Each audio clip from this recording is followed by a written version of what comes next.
Olá, irmãos e irmãs em Cristo. Venho aqui hoje gravar para vocês mais um vídeo do meu canal revelando as profecias da Bíblia. E no vídeo de hoje é a Escola Sabatina, Cristo em Filipenses e Colossenses. Lição número 13, permanecendo na vontade de Deus. Antes de eu falar sobre este assunto, eu preciso da ajuda de vocês para se inscreverem no meu canal, revelando as profecias da Bíblia. Deixe seu like, ative os sininhos de notificações para receberem o meu vídeo.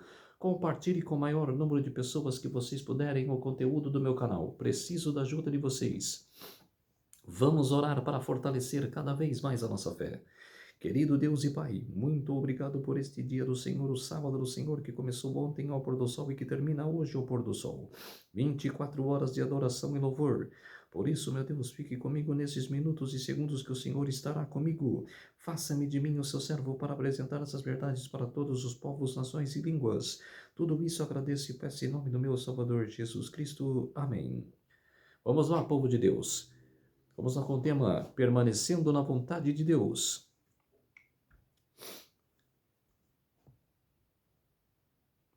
O verso para memorizar.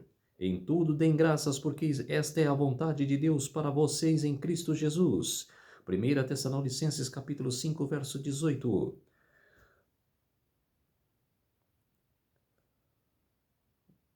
O final do livro de Colossenses revela a ampla rede de colaboradores de Paulo. O livro de Atos mostra que ele começou sua jornada missionária com Barnabé, depois uniu forças com Silas, e ao longo do livro temos uma visão geral das suas 3 viagens missionárias. Examinaremos a estratégia missionária de Paulo, que envolvia o uso eficiente de tempo e recursos para alcançar os principais pontos do Império Romano, bem como o treinamento de obreiros como potencial para alcançar cidades e vilarejos que ele não visitaria, como Colossos, Laodiceia e Hierápolis. Por meio de visitas e especialmente como prisioneiros, através de cartas, Paulo conectava pessoas e igrejas. Ele reconhecia que o sucesso da missão dependia da colaboração de todos. Judeus e gentios, homens e mulheres como Tíquio, Aristarco, Justo, Epáfras, Lucas e Ninfa. Curiosamente, é mencionada uma carta que ele escreveu para Laodiceia, mas que não foi preservada. Paulo concentra muita informação nos últimos versos, incluindo uma exortação a um homem chamado Arquipo. Ele fez tudo o que podia para fortalecer as igrejas enquanto tinha a oportunidade. Lição de domingo, lições de evangelização. Aprendemos muito com Paulo sobre evangelizar. Suas viagens somaram cerca de 21.500 quilômetros, o que é impressionante, considerando que boa parte foi feita a pé. Em várias ocasiões ele também esteve preso. Paulo dedicou-se bastante a centros comerciais como Coríntio e Éfeso, de onde a mensagem se espalhava para as outras localidades do interior. Ele também retornava às igrejas que havia fundado para fortalecer e motivar os novos cristãos. Quando não conseguia visitá-los, eles enviava cartas, mostrando que se lembrava deles e se importava com seu bem-estar. Pergunta número 1. Leia Colossenses capítulo 4, versos 7 a 9 e compare com Éfeso capítulo 6, verso 21. Como Paulo descreveu Tico e por que ele enviou Tico e Onésimo a Colossos. Algumas informações são mais bem transmitidas oralmente do que por escrito. Seria interessante saber o que os 2 homens trouxeram de novidade para os colossenses, considerando que Paulo desejava que as notícias alentassem o coração deles. Colossenses capítulo 4, versos 7 a 9. Provavelmente incluíam a sua situação na prisão. De qualquer forma, essa comunicação também era importante como um meio de manter os laços pessoais entre os crentes. Tíquio, cujo nome significa afortunado, era um emissário confiável, descrito como fiel ministro e conservo. Ele foi dos homens da Ásia escolhidos por Paulo para acompanhá-lo na viagem com a coleta para os crentes necessitados em Jerusalém. Atos capítulo 20, verso 4. Tíquio também esteve com Paulo durante sua segunda prisão em Roma, de onde foi enviado a Éfeso para fortalecer o trabalho ali. 2 Timóteo capítulo 4, verso 12. Antes, Paulo havia pensado em enviá-lo a Tito, em Creta. Tito capítulo 3, verso 12. Acompanhando estava Onésimo, o fiel irmão e amado irmão.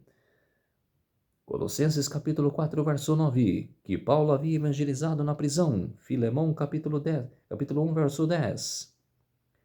Aparentemente, Paulo também queria saber sobre as circunstâncias dos cristãos em Colossos.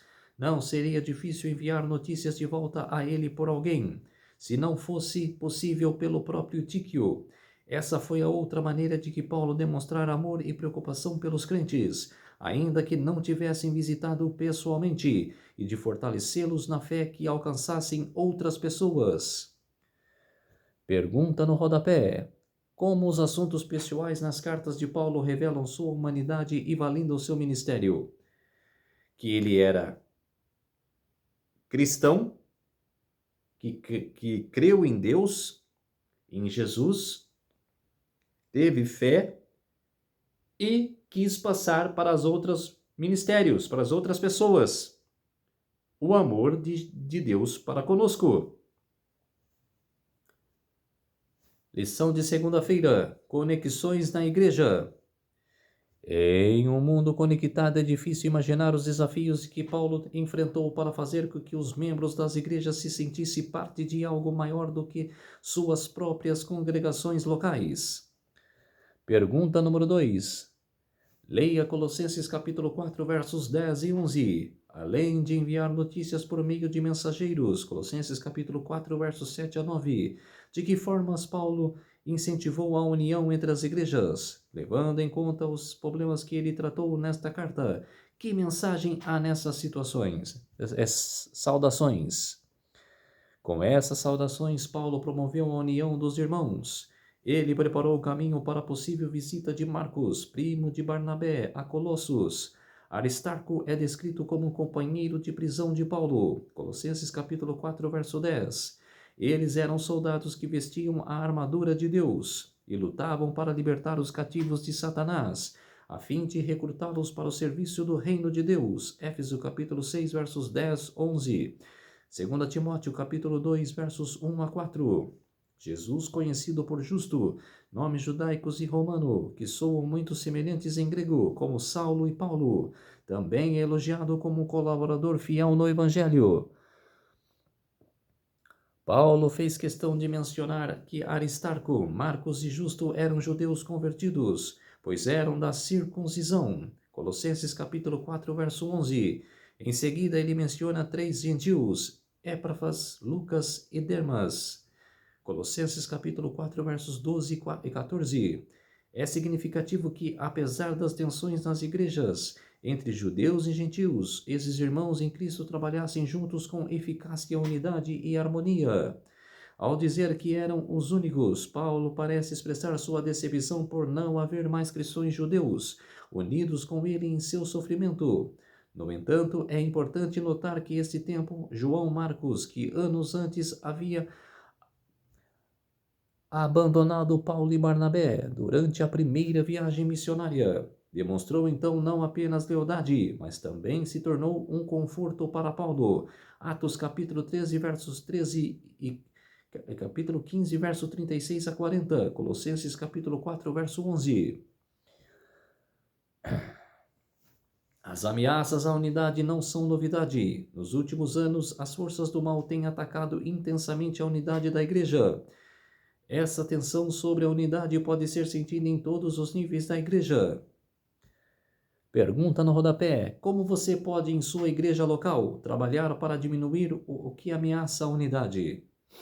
Quer dizer, foco é unidade, compreensão de todos os irmãos e não ficar com conflitos. Quais são as tensões que pode ser feito para enfrentá-las? Retidão, reto. Um único caminho: fazer acontecer. Lição de terça-feira: maduros e convictos. Ter um propósito é essencial para realizar um empreendimento. O ministério de Paulo e de seus cooperadores amplifica essa determinação. Filipenses capítulo 3, versos 13 e 14. Os resultados falam por si. O evangelho que se espalhou no mundo. Colossenses capítulo 1, verso 23. Este foco é necessário hoje. Pergunta número 3. Leia Colossenses capítulo 4, versos 12 e 13. Qual é o propósito descrito e como ele deve ser alcançado? Epáfras teve um papel fundamental na propagação do evangelho em Colossos e nas cidades vizinhas de Laodiceia e Hierápolis. Suas saudações e orações por suas igrejas foram uma motivação para os crentes dali. Ele orava com um propósito, que os colossenses se conservassem maduros e plenamente convictos em toda a vontade de Deus. Colossenses capítulo 4, verso 12. Vamos analisar os elementos dessa oração. Conservar-se, o verbo grego significa permanecer firme e inabalável, algo possível apenas para aqueles que permanecem na fé, alicerçados e firmes, não se deixando afastar da esperança do Evangelho. Colossenses capítulo 1, verso 23. Este mesmo verbo aparece em outros textos para descrever a luta contra as ciladas do diabo e a necessidade de resistir às forças do mal com o poder divino, vestindo toda a armadura de Deus. Efésios capítulo 6, versos 10 a 18, 2 Timóteo capítulo 2, verso 19. Maduros, a palavra grega significa perfeito ou maduro. Indica a maturidade espiritual que se manifesta no amor sacrificial. Mateus capítulo 5, versos 44 e 48. No entanto, mesmo os mais maduros na fé nunca presumirão já terem obtido a perfeição. Filipenses capítulo 3, versos 12 e 15. Plenamente convictos, essa é uma só palavra grega, que transmite a ideia de algo plenamente desenvolvido ou levado à sua totalidade. É usada para descrever que Abraão estava plenamente convicto que Deus cumpriria sua promessa, mesmo que parecesse impossível. Romanos capítulo 4, verso 21. Em referência à captação de Paulo recebeu do Senhor para que a pregação fosse plenamente cumprida por meio dele. 2 Timóteo capítulo 4, verso 17. Toda a vontade de Deus, a palavra toda indica algo completo. Paulo orou para que os colossenses transbordassem do pleno conhecimento da vontade de Deus e vivessem de modo digno do Senhor para o seu inteiro agrado, segundo a força da sua glória. Colossenses capítulo 1, versos 9 a 11. Pergunta no rodapé. Leia Atos, capítulo 9, verso 16. Este verso nos ajuda a compreender os desafios que Paulo enfrentou. Isso nos ajuda a entender as dificuldades que enfrentamos em nossa vida. Os desafios de Paulo foram conturbantes, mas ele prevaleceu. Ele não desistiu, manteve a fé. É o que nós enfrentamos hoje. Nas igrejas, na própria igreja, você quer transmitir a verdade e não consegue. Por quê? Alguma coisa do mal tenta impedir você. É isso.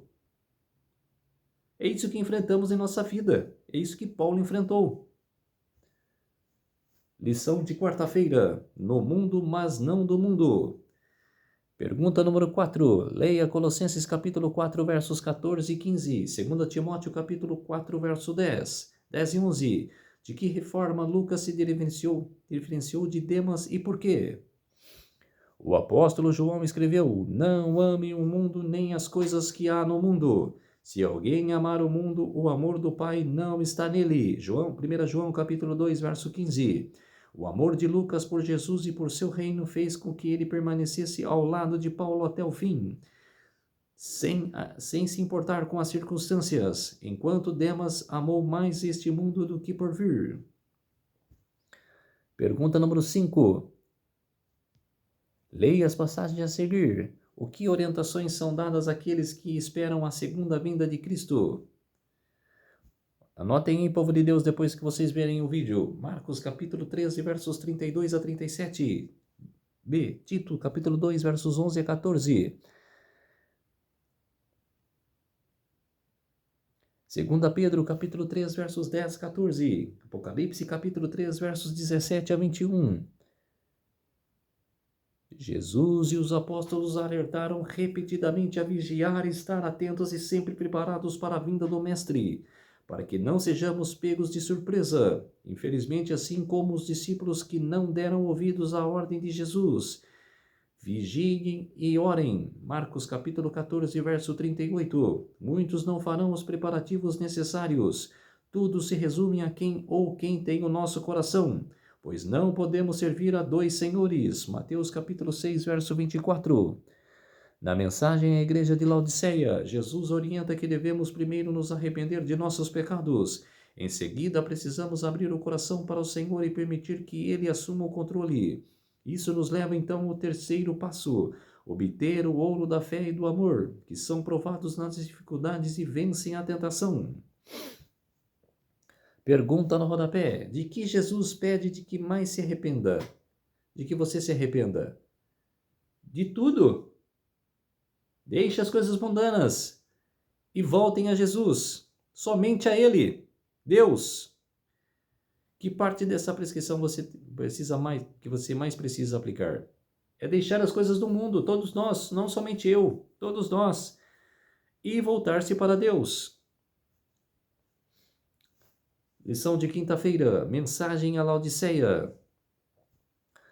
Pergunta número 6. Leia Colossenses capítulo 4, versos 16 a 18. Capítulo 2, versos 1 a 3. Que semelhantes há entre a mensagem de Jesus para a igreja de Laodiceia, Apocalipse 3, 14 a 22, e de carta de Paulo à igreja de Colossos, que deveria ser lida também pelos laodicenses nos dias de Paulo. Considerando a história do povo de Deus, vemos que os mesmos problemas têm se repetido. Os profetas repreenderam os israelitas por quererem adorar como o mundo e os exultarem a se arrepender antes que fosse tarde demais. Isaías lamentou: vejam como a cidade fiel se tornou prostituta. Isaías capítulo 1, verso 21. E ele exortou o povo a retornar a Deus para ser perdoado e purificado. Isaías capítulo 1, versos 16 e 20. Tanto João Batista quanto Jesus convocaram as pessoas a se arrependerem e darem os que resistiriam ao teste do julgamento nos últimos dias. Mateus capítulo 3, verso 2, 8 a 10. Capítulo 4, verso 17. Capítulo 12, versos 33 a 37.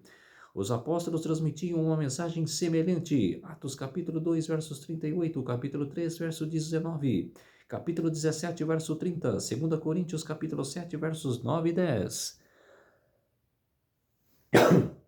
Número 7. Compare Isaías 60, versos 1 a 3 com Apocalipse, capítulo 18, versos 1 a 4. E Isaías, capítulo 62, versos 1 a 5 em Apocalipse 19, versos 7 a 8. Quais semelhanças existem entre as mensagens dos dois livros?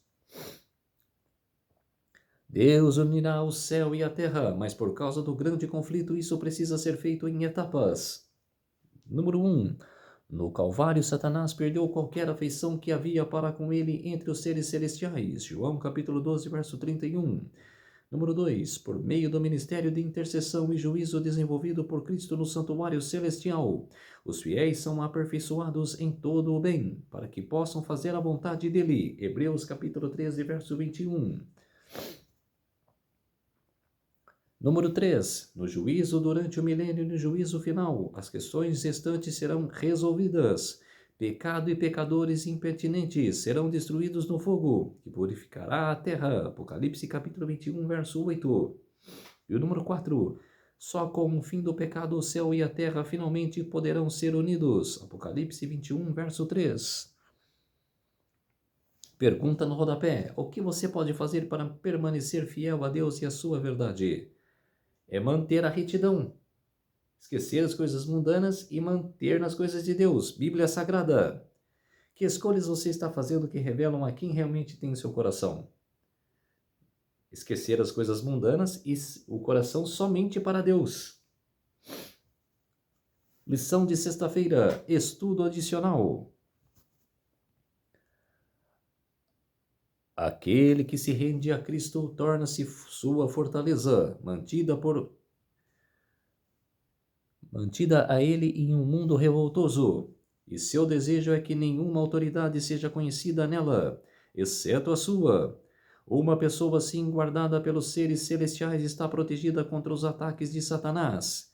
Contudo, a menos que nos entregamos o domínio de Cristo, seremos governados pelo maligno, e inevitavelmente temos de estar sob o domínio de um ou de outro de dois grandes poderes em conflito pela supremacia do mundo. Não é necessário que escolhamos deliberadamente o lado do reino das trevas para cair sobre o seu poder. Basta negligenciarmos fazer aliança com o reino da luz, se não colaboramos com os instrumentos celestiais. Satanás tomará posse do coração e dele fará sua habitação. A única defesa contra o mal é Cristo habitar no coração mediante a fé em sua justiça. A menos que nos usamos completamente a Deus, nunca poderemos resistir os efeitos não santificados ou egoísmo, da sua autossatisfação, da tentação para pecar. Para pecar, podemos deixar muitos maus hábitos e momentaneamente nos separar de Satanás, mas sem uma ligação vital com Deus pela entrega de nós mesmos a Ele. Momento a momento, seremos vencidos, sem conhecer a Cristo intimamente e ter constante comunhão com Ele. Ficamos vulneráveis ao inimigo e acabaremos fazendo sua vontade. Ellen Goldwhite, no livro Desejado de Todas as Nações, página 252 e 253. Então, povo de Deus, essa foi a última lição do tema de Cristo em Filipenses e Colossenses, a lição 13. Eu vou vir com uma nova lição, que é de abril, maio e junho. A segunda lição desse ano de 2026, tá ok? Vamos orar para fortalecer a nossa fé. Querido Deus e Pai, muito obrigado por esses minutos e segundos que o Senhor esteve comigo. Fez-se de mim o seu servo para apresentar essas verdades para todos os povos, nações e línguas. Tudo isso agradeço e peço em nome do meu Salvador, Jesus Cristo. Amém. Então, povo de Deus, se inscrevam no meu canal Revelando as Profecias da Bíblia, deixe seu like, ative os sininhos de notificações para receberem o meu vídeo, compartilhe com o maior número de pessoas que vocês puderem o conteúdo do meu canal. Preciso da ajuda de vocês. Um feliz sábado a todos e até o próximo vídeo. Tchau!